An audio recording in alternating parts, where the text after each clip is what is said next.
We'll begin with sitting meditation. Find a comfortable seat where you can be alert and relaxed. Feel your body sitting here. Notice any tense places and let them relax.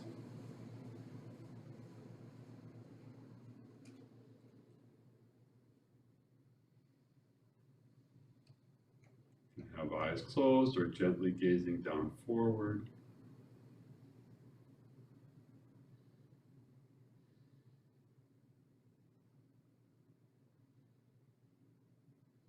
And bring our attention to the sensation of each in-breath and each out-breath.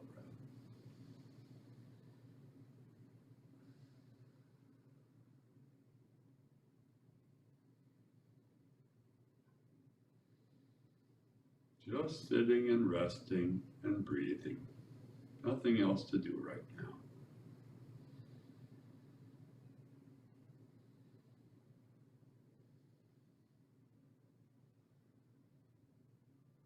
Nothing to do.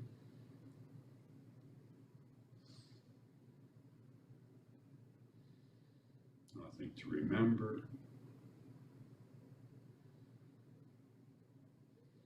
Nothing to plan.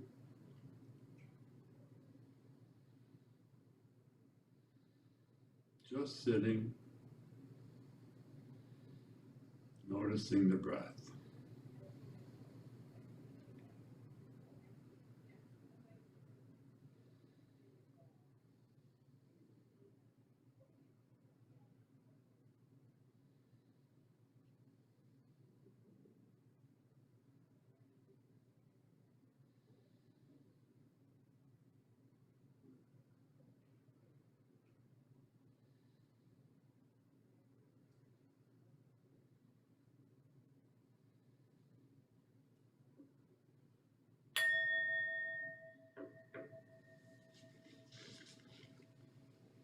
Welcome to week number 4. We're halfway through this 6 weeks. Glad we could all be here. How has your meditation experience been this past week? Any questions, comments, insights? I meditated in church and paid attention completely. That was different, huh? It was. I don't know how it started, but I focused on the halter for some reason. And normally my brain goes off here sometimes when Father's doing his sermon.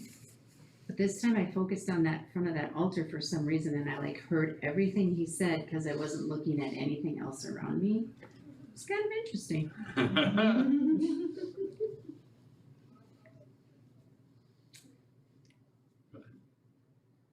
I've been having trouble with my shoulder again, and I used the body scan last night and then zeroed in on that shoulder and tried to kind of take apart what the pain was. And eventually, it was, I think, really the first time I saw the multifacetedness of that pain. And concentrating on that actually made me sleepy, and I fell asleep.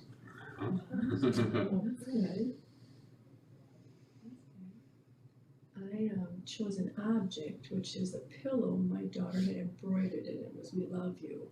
And so this is on my bed, and every day when I make my bed, I usually hug that. This before I started with meditation class, I usually hug that and I think of them. Each of the names of them out there, but it's like, no, this really came from all my other children, gifts like that.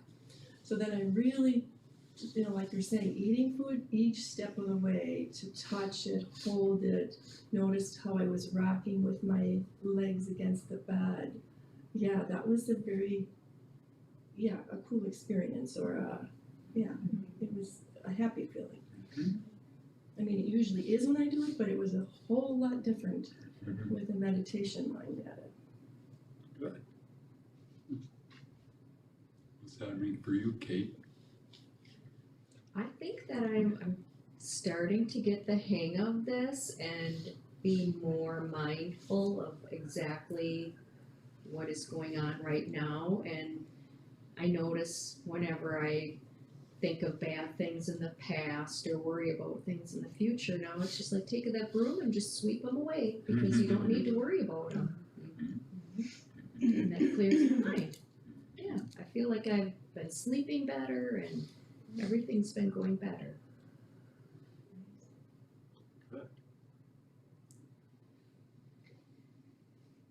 We had some sickness in our house this week, so we were a little out of Maybe skip a couple. schedule and just felt like, there was a lot of time laying down, meditating, I guess, but,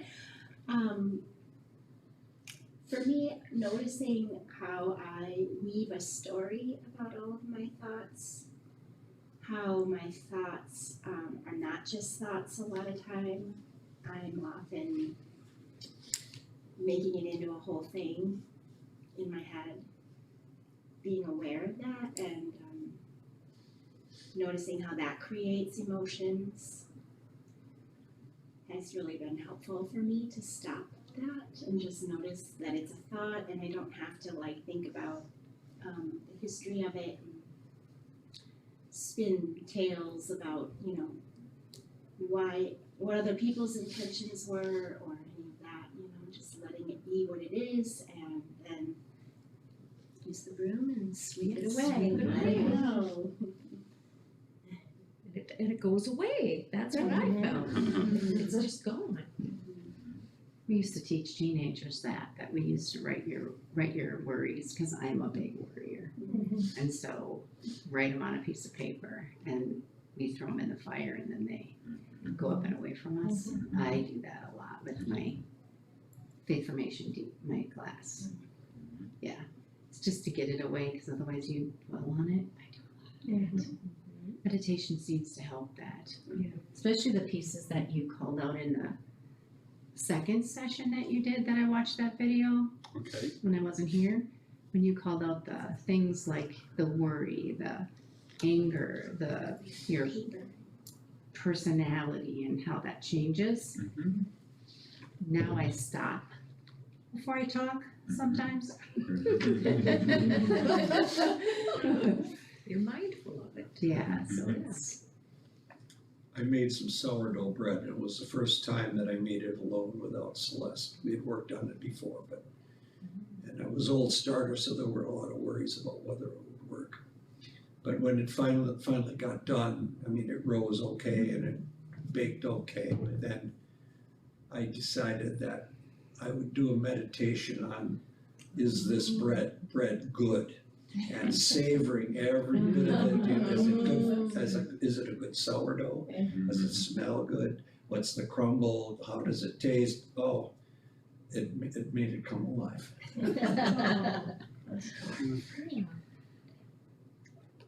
I tried the meditation walk and it's like, no, I'm so used to doing my power walk and just stopping for this bird and listening to that and what's that over there? Is that a dog? Is that a turkey? Should I be here? Should I go? I was a disaster. well, you noticed some things. Yeah, then I gotta work with that one a little bit. I don't know if it was intentional, but one time when we meditated recently, an image kind of popped into my head and I decided to kind of embrace it, and it was just something really pleasing. It was like on a tropical beach and the sun is shining and the wind is blowing and you're just kind of observing the ocean or something. And it was really a nice meditation. I didn't really focus on my breath. Well, I did focus on my breath. That was part of it, I guess. I was kind of picturing the breeze, and that was like related somehow to inhaling and exhaling. It was really nice. I don't know. Try it. But and then the next time it didn't kind of come into my mind, and I didn't do it that way again. But it was pleasurable that time. Good. Visualization. I was gonna say, Let me focus. I'm noticing I'm more mindful of things too, the negative thoughts and negative thinking. I acknowledge it now and can let it go, it seems. Like they still come, but all of a sudden I'm like, wait, no. And then I let it go.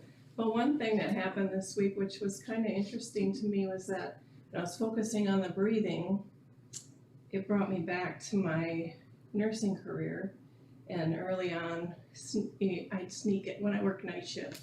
I'd sneak in the patients' rooms, not to disturb them, but just to watch their breathing. There's a lot you can tell from their breathing. And then I knew if I needed to check on them further or if I could let them sleep.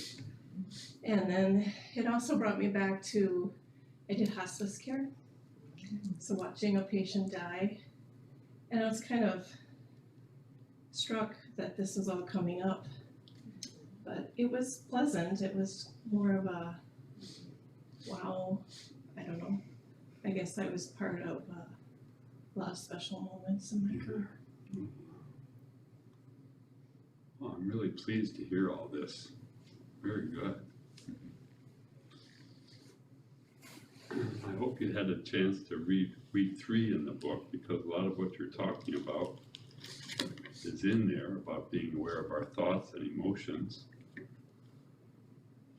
And there's a few specific points in there I'd like to dwell on tonight, but let's see what I underlined this week.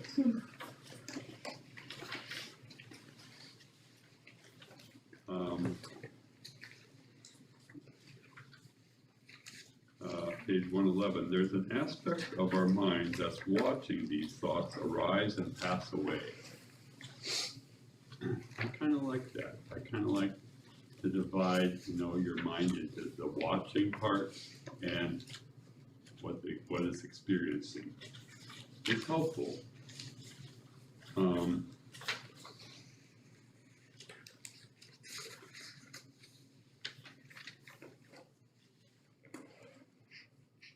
Very active observation can sometimes dissipate stress because we're not buying into the emotion, we're simply watching it.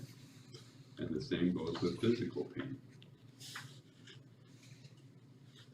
Page 118, during the day, see if you can tune into your emotional landscape and notice the variety of your feelings. I think that's really helpful, just every once in a while saying, how am I feeling right now? And just being quiet with that. Another thing in here is about impermanence, that every experience, every thought, every emotion, every sensation comes and goes. Somehow we don't really believe that, but obviously it's true, and that's very helpful, especially when we have something difficult we're living with, and we know, well, this will pass. This is temporary. I think that's really helpful to keep that in mind. By its very nature, a thought, however intense, is impermanent. It is visiting. It is arising due to conditioning or habit.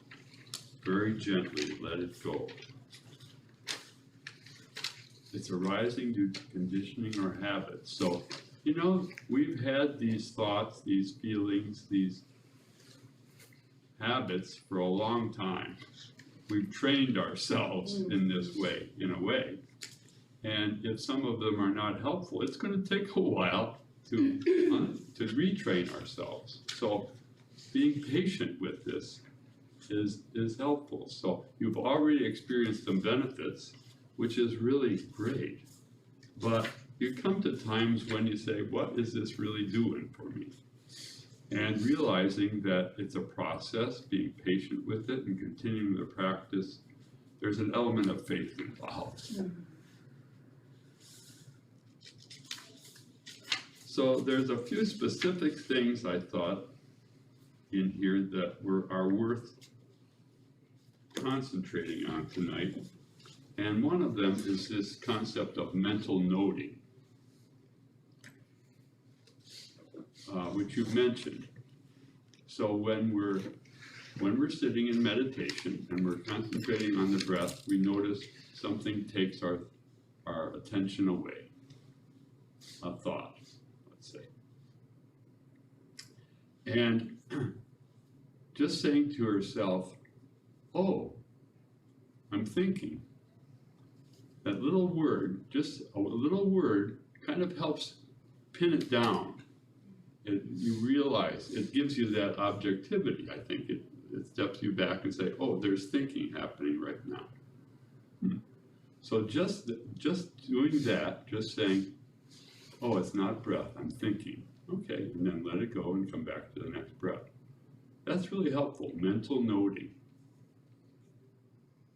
And in the context of mental noting, they say all these things have feeling tones is the name given to it. And that means that every experience, thought, emotion, a sensation, we tend to have an immediate response to it, noticing whether it's pleasant or unpleasant or sometimes neutral.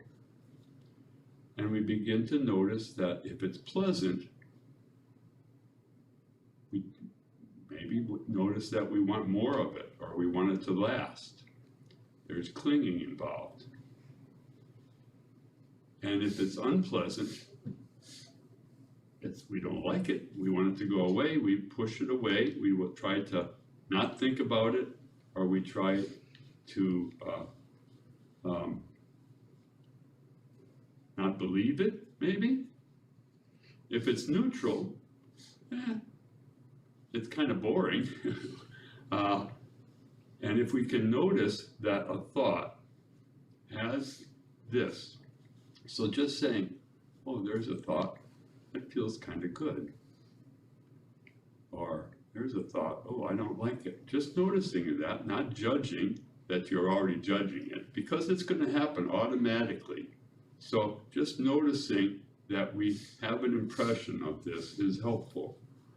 So pleasant, unpleasant, neutral, okay, then let it go. Come back to the next breath again.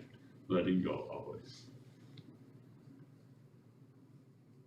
And I think it's helpful sometimes to be a little bit more specific of what the thought is. So noticing, oh, thinking. Well, is it about the past or the future?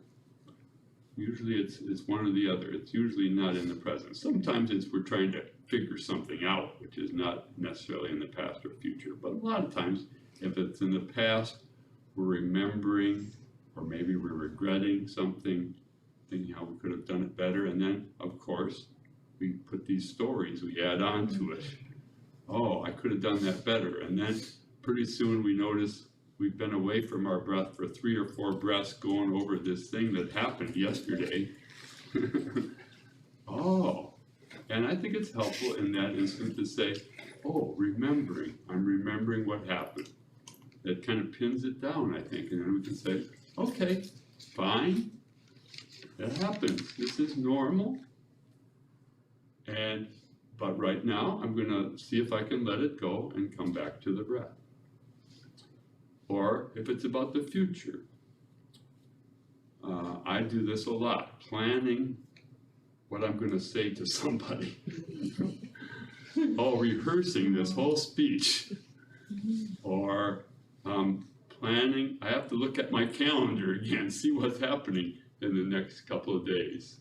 Or planning the next vacation.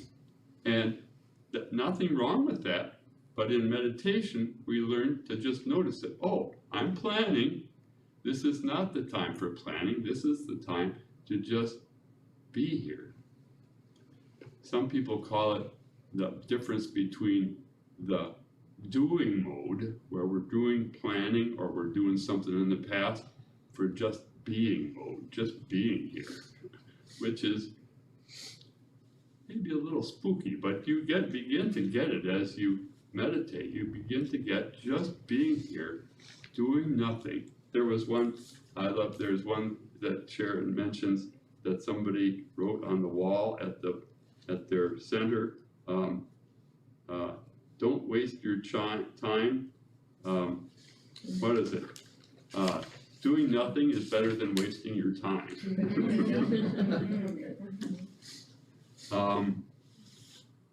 So I think those 3 different aspects of mental noting, saying to yourself, oh, thinking, or perhaps feeling, or sense.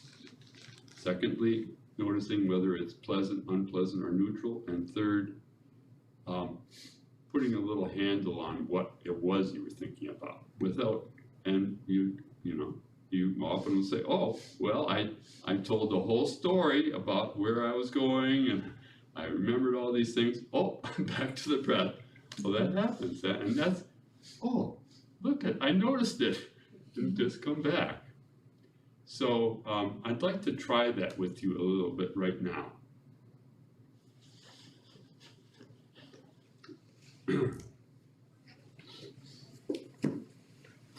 So find your meditation posture.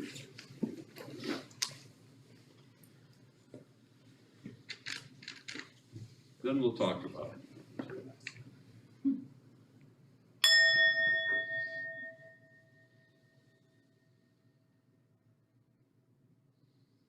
Just sitting and breathing, noticing each in and out breath.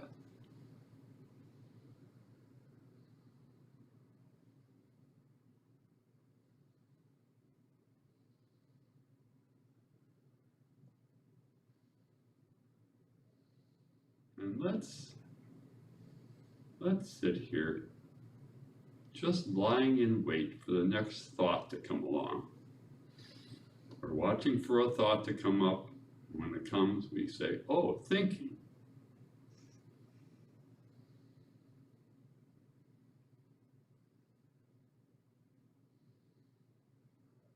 Not doing anything else with it right now, just saying to ourselves, oh, there's a thought, and come back to the breath.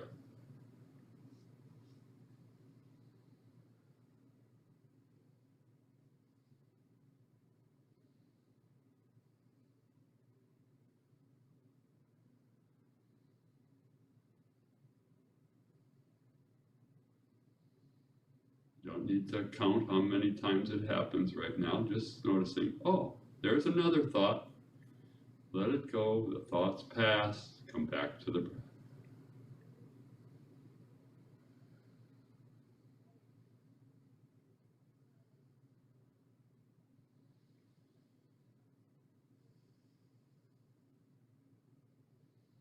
If no thoughts happen, that's okay, just stay with the breath.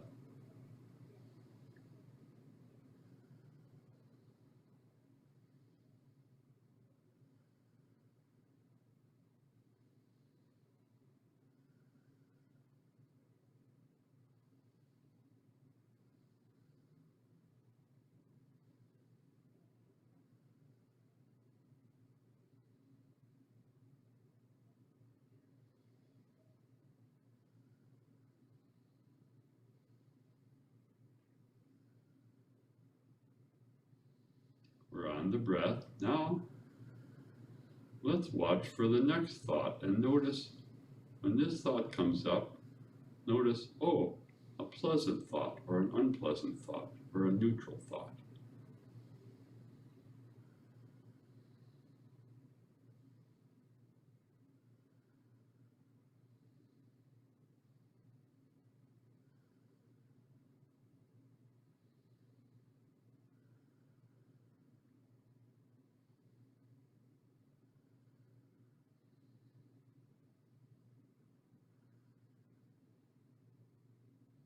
Notice, perhaps if a pleasant thought, perhaps notice that we want to stay with that thought. We don't want to be with the breath right now. Just notice that. And that's helpful, but for right now, just come back to the breath.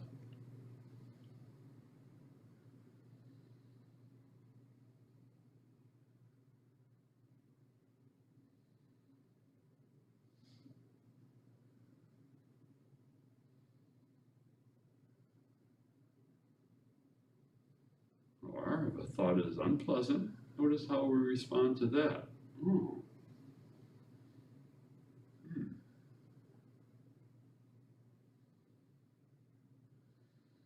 I don't want that. And let it go and come back to the breath.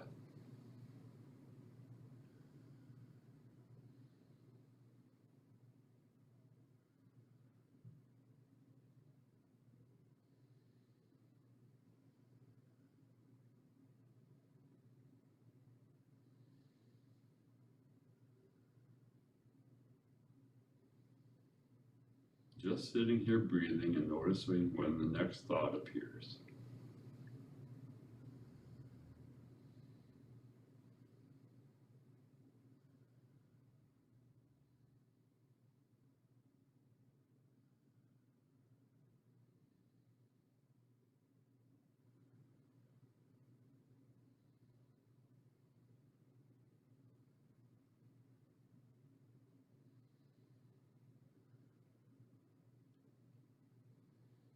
Now, watching for the next thought to come, and they will come. Sooner or later, notice more specifically what the thought is about. Oh, remembering what I did today.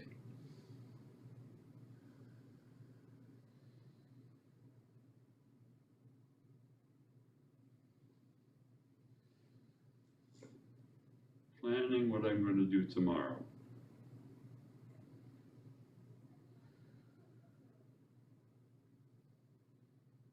Just give a brief name to the thought.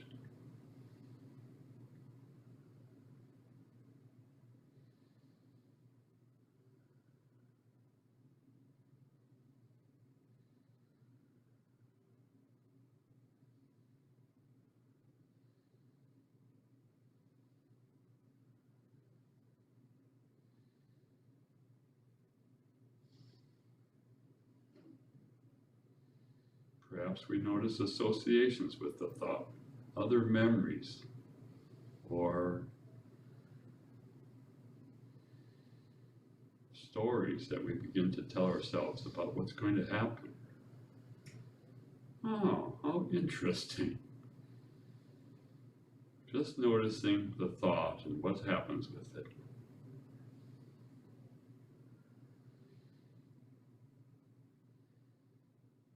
The thoughts rise and fall, come and go, and you let them go. Don't have to do anything about them right now, just noticing.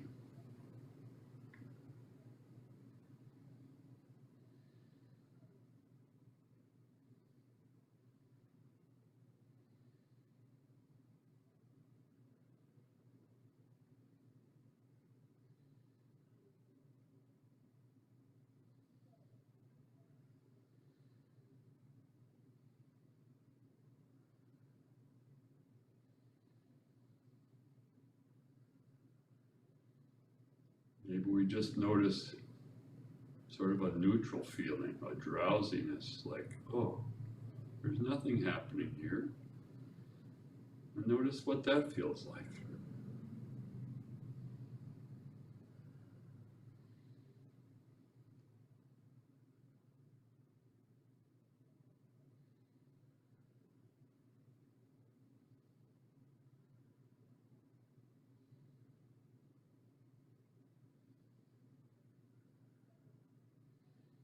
Come back to the breath. Take a couple nice deep in breaths and longer out breaths. Just letting all that go.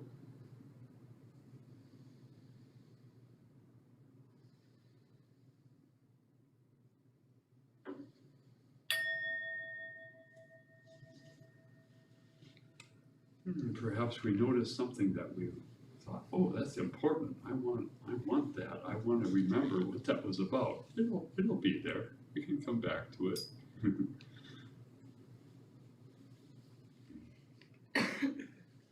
So mental noting, I think, is a really helpful skill that we learn. Noticing that we're thinking, not breathing, noticing whether it's pleasant or unpleasant or neutral, and then kind of just saying, oh, I'm remembering that again, and sometimes that kind of gets to me. I keep going back to that same thing. Well, that happens, and say, okay, that's just something that needs to be answered somehow, but nothing to do about it right now. I'm just meditating.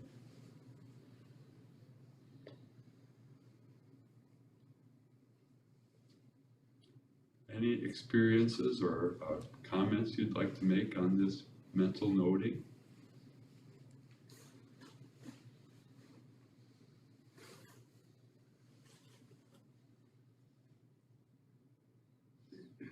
For me, it seems nonstop.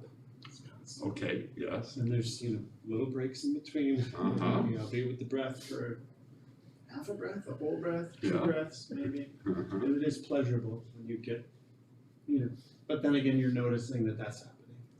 That's right. Meditating, I'm just being. Yeah, another thought. Another thought, let that one go. Yeah, so it's interesting how it's just, and I suppose if you're well practiced, maybe those times get stretched out, you get more of the just being and less of the thinking about doing thoughts running through your mind. Sometimes they do, sometimes not. I mean, is your experience generally the same, having done it for so many years, that it's a constant stream of thoughts coming back to the breath? And is it longer? Do those times get longer? Yes. Yeah.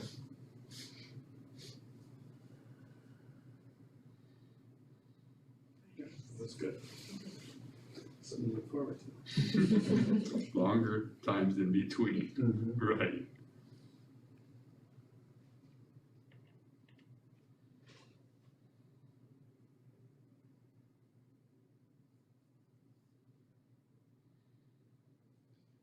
It also occurred to me that part of the meditation where you're just being and you're not thinking is pleasurable in the same way that when you go out some beautiful overlook or something very scenic where your mind is taken away from everything and you're just observing.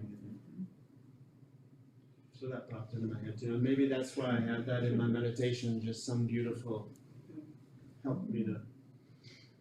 Yes, that Sharon had a one in there about being mindful of something pleasurable, and that is a helpful practice. Sometimes, oh, this is pleasant, just stay with it. That's okay, because that's very helpful, especially if we're going through a hard time. It's good to bring to mind something pleasant that lifts us, keeps us going.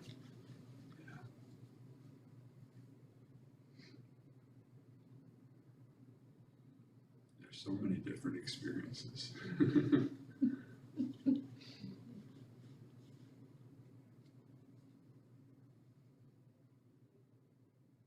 I had a great aunt come to mind, like she just popped into my head. She was my grandmother's sister, and she was very much like a grandma to me. And Aunt Marie was in my head, and I started to think about all the time I spent with her. Like that's where my thoughts went. Because I grew up on a farm and it was like nonstop working. There was very little time spent together other than like working together. And oftentimes in the summer, I would get to go to Aunt Marie's house instead of riding the tractor all day with my mom, and Aunt Marie lived alone and didn't work, and it was like all we did was spend time together. It's like I never really remember her doing anything. I mean, we baked a pie, that would be the thing, like we're gonna bake a pie today. So all we're gonna do is bake a pie. But then I was going down, I didn't wanna let go. Like I was like really remembering her, and then I was like picturing her face and her voice and like all the things. And then I went down the path of like, well, that's because I grew up where doing was all you did. Like you were just doing, and like that's how you got your worth, and that's how you felt like you were really loved because you were like really doing. And with her, I didn't have to really do anything. I could just be. And then I went down that whole thing. You were talking about being, and then okay, why am I thinking about this? If I should just be being.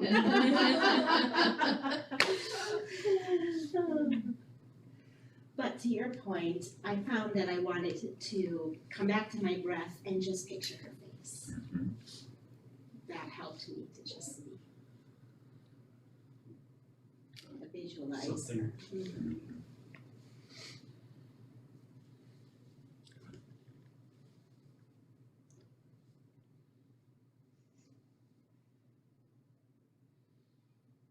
And I think that was the hardest part of starting my meditation practice, was feeling like I was wasting time.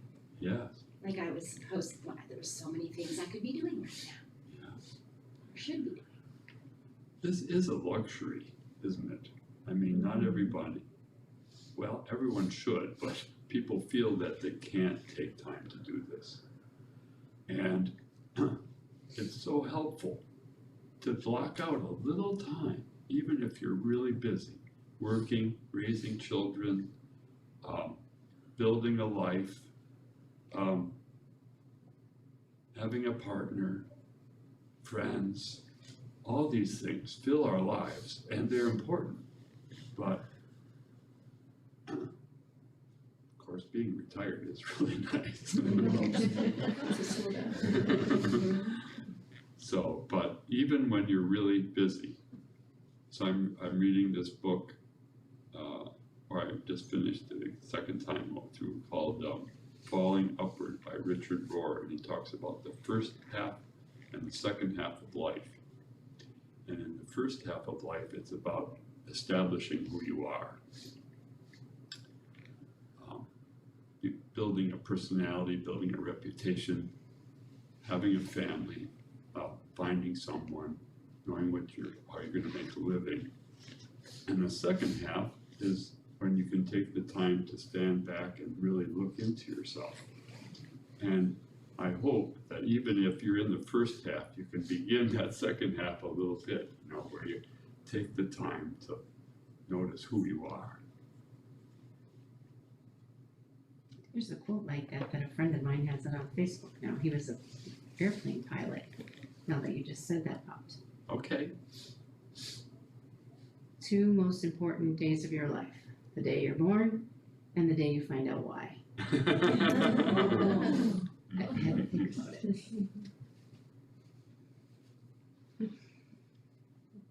I'm still finding out why. Yeah, I'm waiting. Waiting for that second day. Yeah. Me too. It's a process. You never get there. The other practice that this chapter addressed is about dealing with emotions, especially difficult emotions, which is really, really helpful. And there's that acronym RAIN that's really helpful.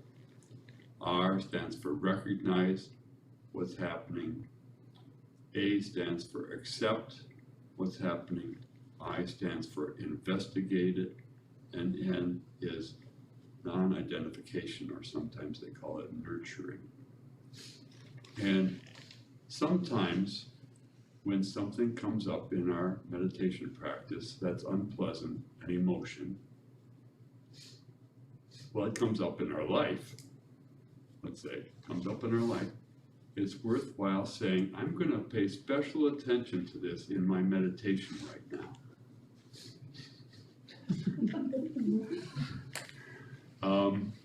I was a school teacher, but I never had a stick.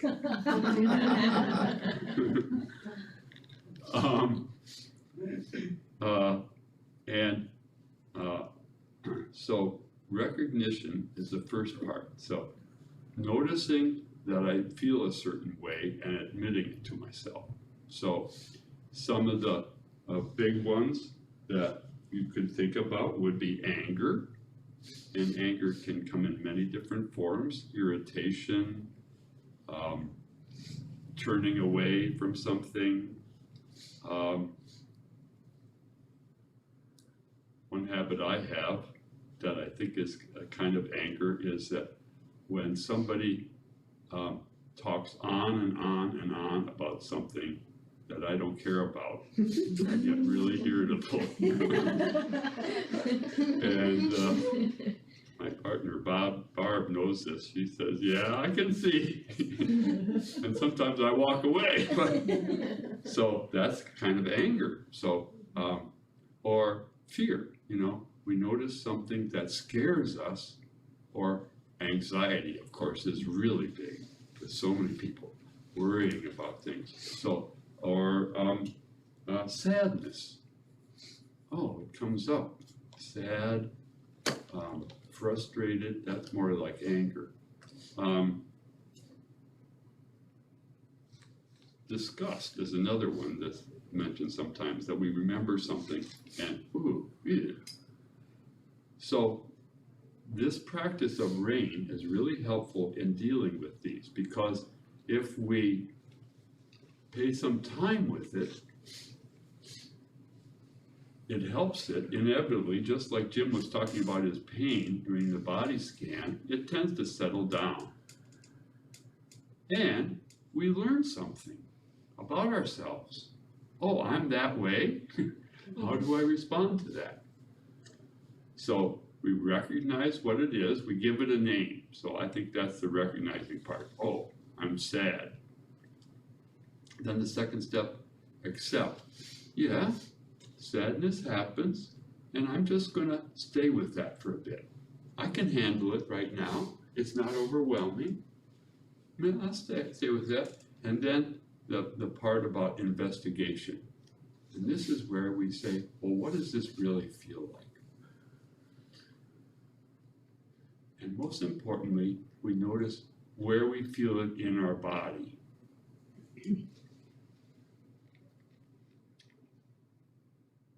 Often, if it's an unpleasant feeling, it might be a tightness somewhere.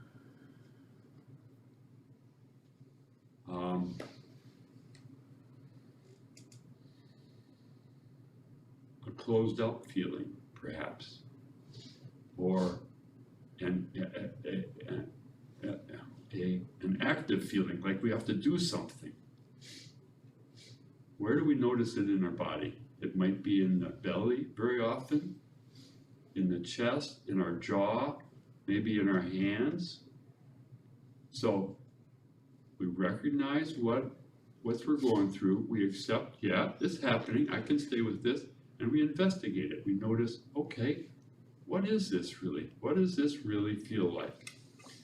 Where do I feel it in the body?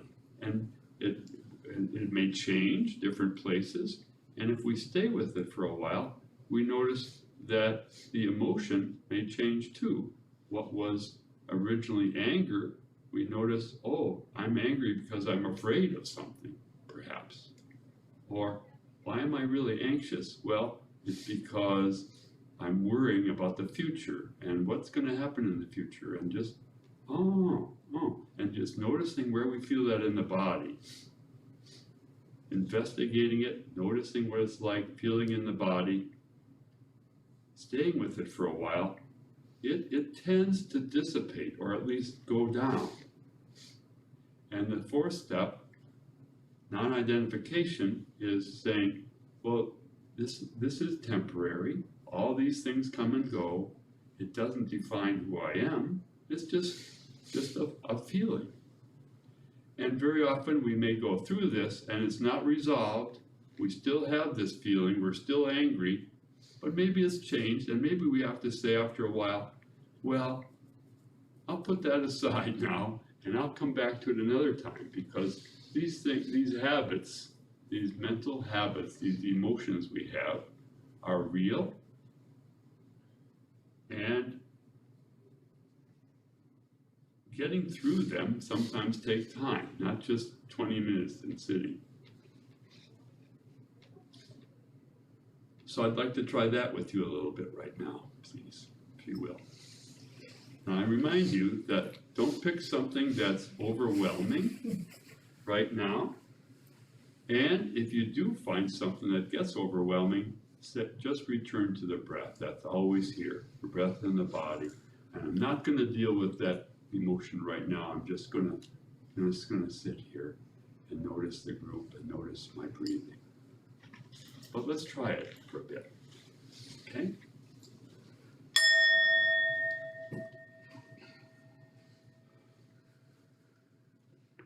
Sitting and breathing.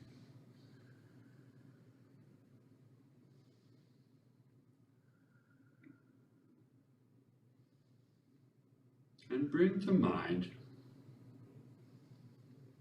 an unpleasant and uncomfortable feeling we've had recently or in the past.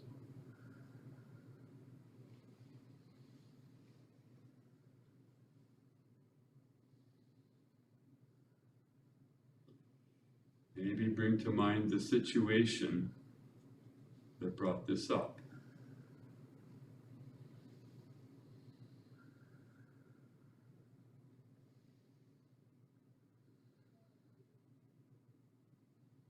And name what this feeling is. Give it a name. Just a brief little name.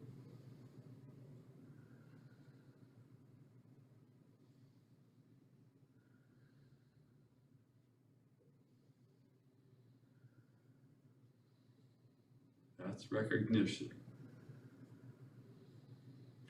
Okay, I've named it. I'm going to stay with this for a bit. I accept that I have this feeling.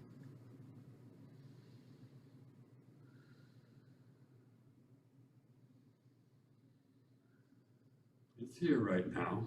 I can be with it. Maybe I can learn from it.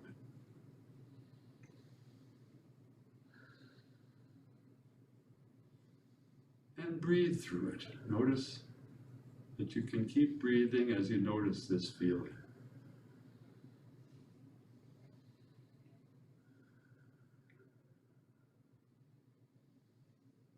As you breathe with it, notice where you feel it in your body.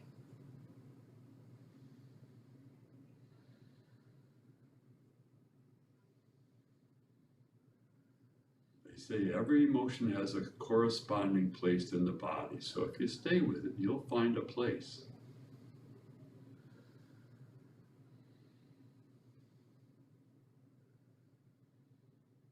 Is it in your belly?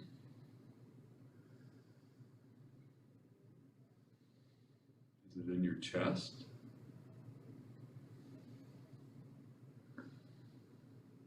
Is it in your limbs? Or your face? Just noticing what that feels like right now.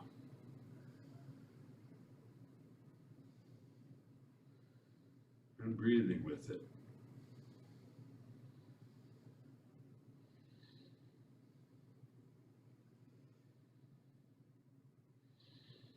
Maybe notice, I don't like this, I want it to go away, but just staying with it for a bit.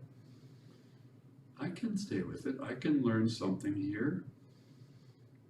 Just feeling that discomfort in the body.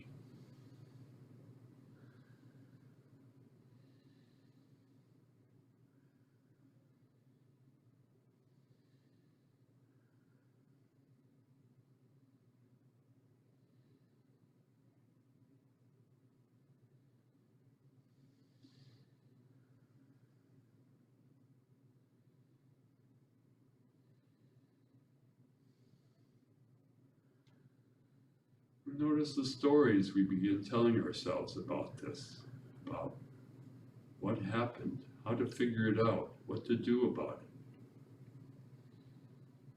it. Nothing to do right now, I'm just experiencing it, just being with it, just investigating it from this kind of kind, loving aspect. Yes, self, this happens.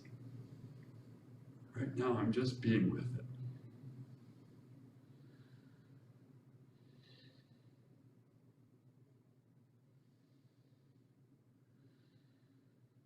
And maybe we notice that the emotion changes. Maybe the feeling in the body changes.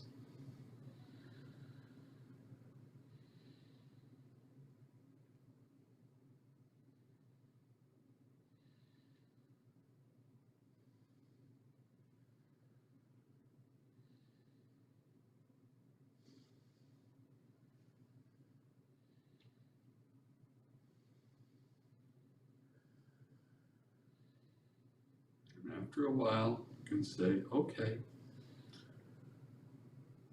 thank you for taking the time to go through this. I was very brave. And for now, I can just let it go. Come back to the breath. Notice that this doesn't define who I am. It's just a feeling. They come and they go. Perhaps I can come back to it another time. And perhaps afterward I can figure out something to do about it. Coming back to the breath. Noticing each in and out breath.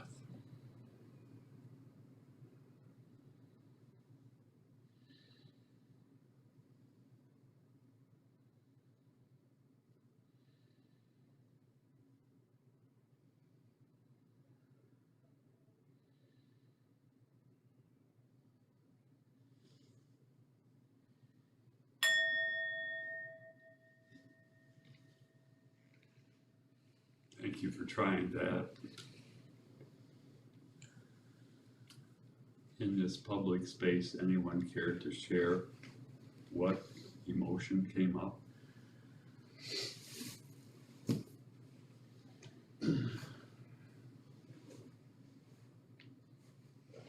Well, for me, it's an emotion that's never far from the surface. And it's sadness in the loss of my wife, in the extreme sorrow associated with her suffering, and the difficulties with being her caregiver. And I've explored this, and Rain has been very helpful.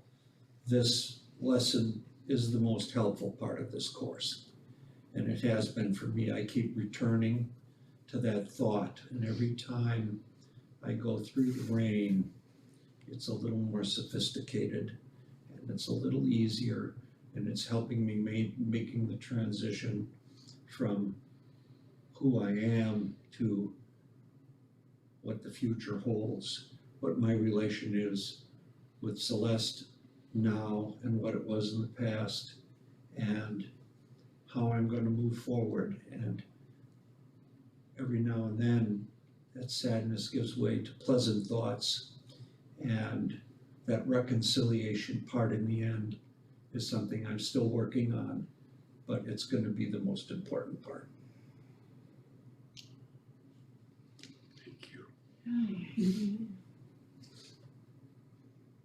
Michael has helped me through this whole story, going way back. Yeah, I've been going through it too.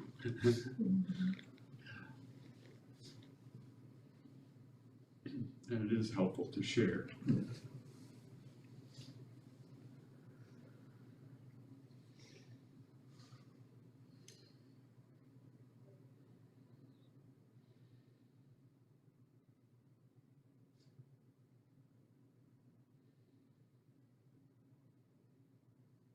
It is so brave to do it. Yes. It's so brave because it's easier to numb it or ignore it, fumble around.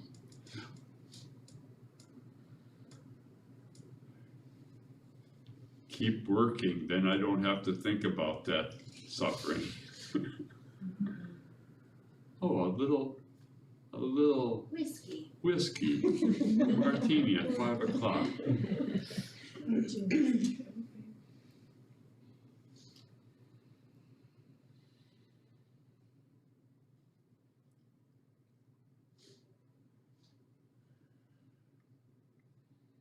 But I think after as we're working through it, being able to share it with a trusted person is really helpful too.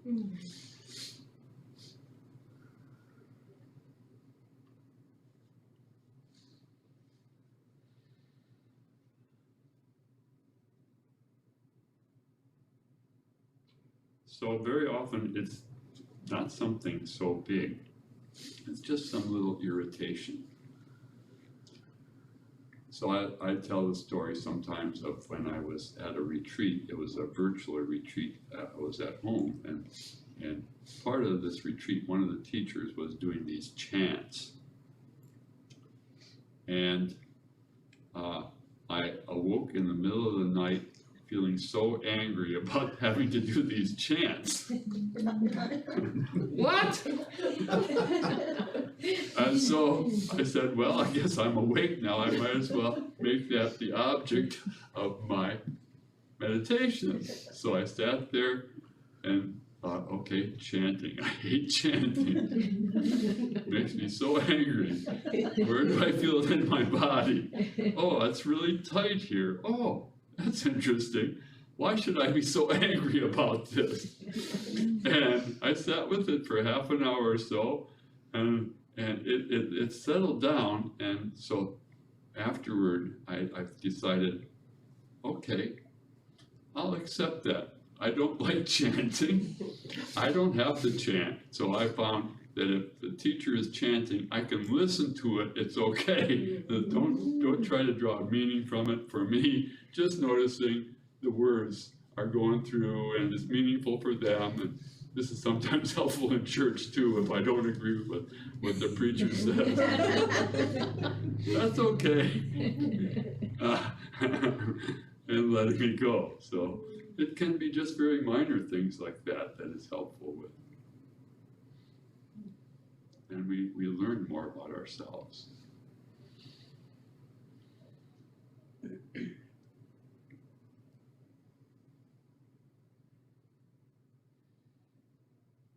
And we laugh at ourselves sometimes.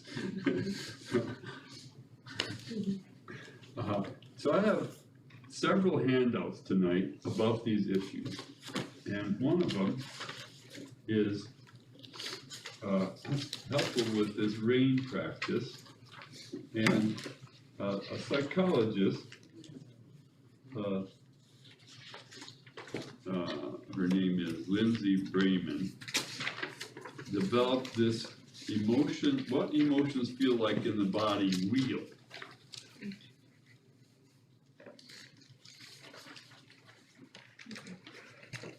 That I think can be helpful.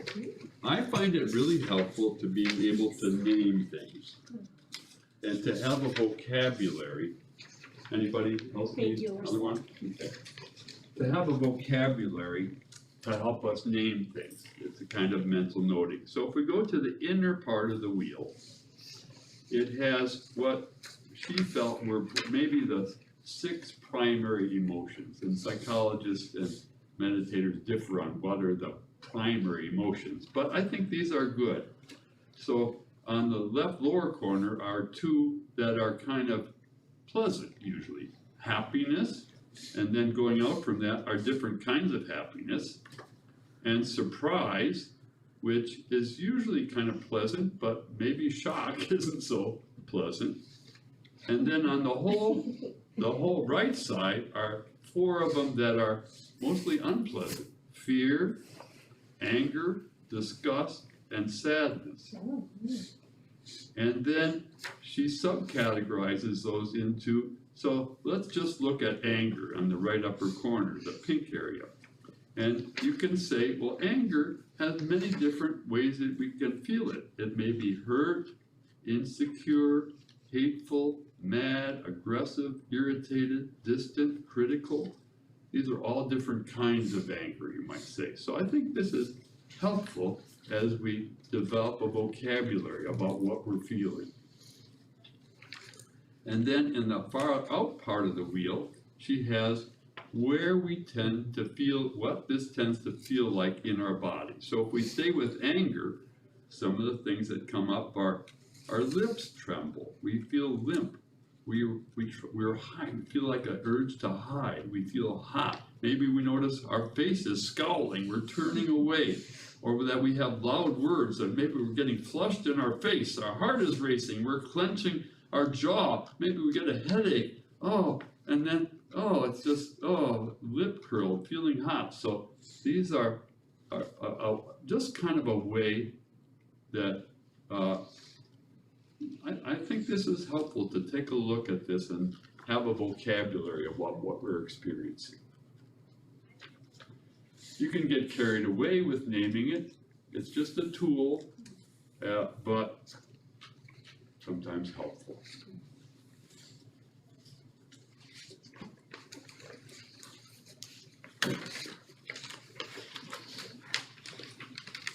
I won't spend too much time talking about these handouts more tonight, but please stay after and we can talk about them more.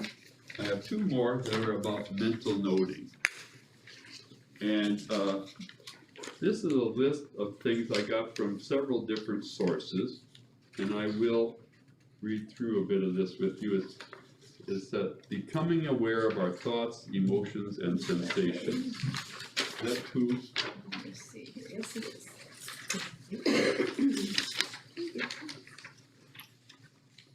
I don't know if you have this one. This is I retyped it. Okay, then I'll take it, thank you. I guess And at the top it says, mental noting is a helpful tool in meditation to help us become aware of our thoughts, emotions, and sensations. When we notice something, taking our focus away from the object of our meditation, not the breath, we can briefly name it. This may help us then to let go of this distraction and return to our breath. It can be helpful to build a vocabulary of these experiences. Here's a list of common thoughts, emotions, and sensations. And you can add to this your own list of experiences that tend to occur.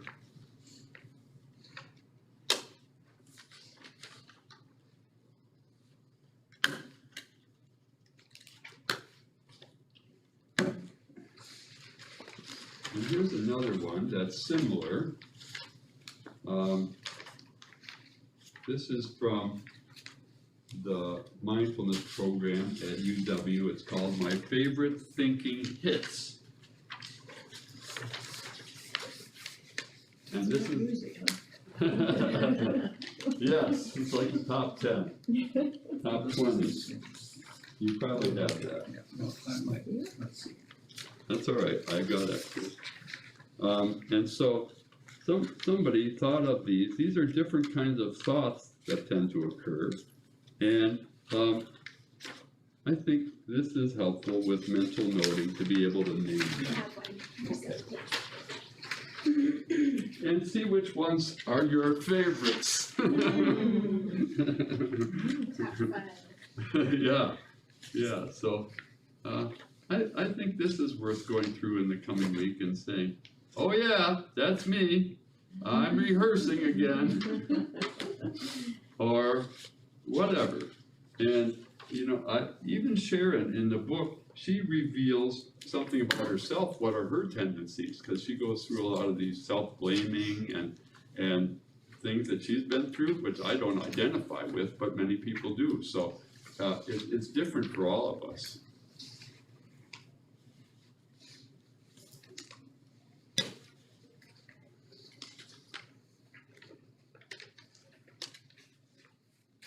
Thank you so much for being here and trying this, continuing with your practice in the coming week. Next week is week 5, and I would ask you to try to keep reading and read week 4 in the book about loving kindness.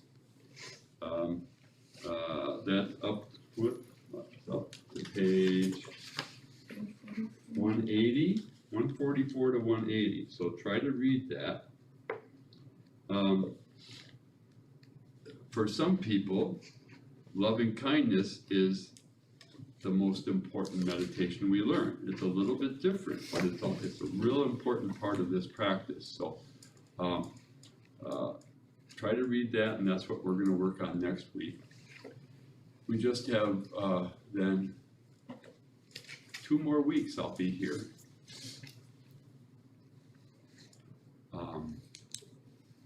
We can talk more about after that. So we'll close with a little meditation, and please stay if you like afterward.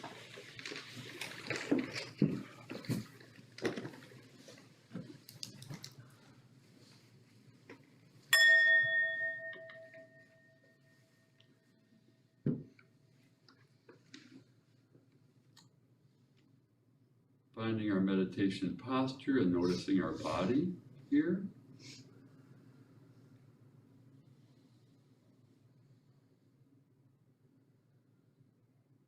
Notice the rise and fall of each in-breath and out-breath.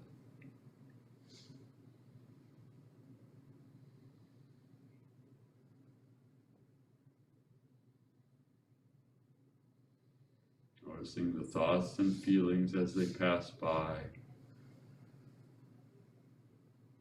and returning to the breath.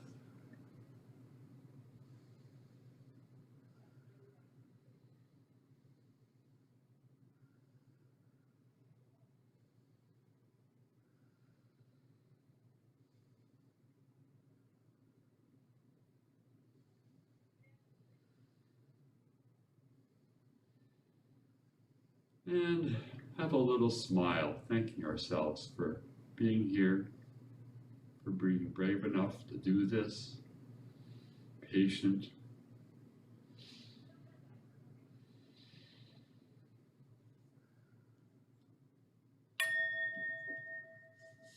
Thank you for your practice.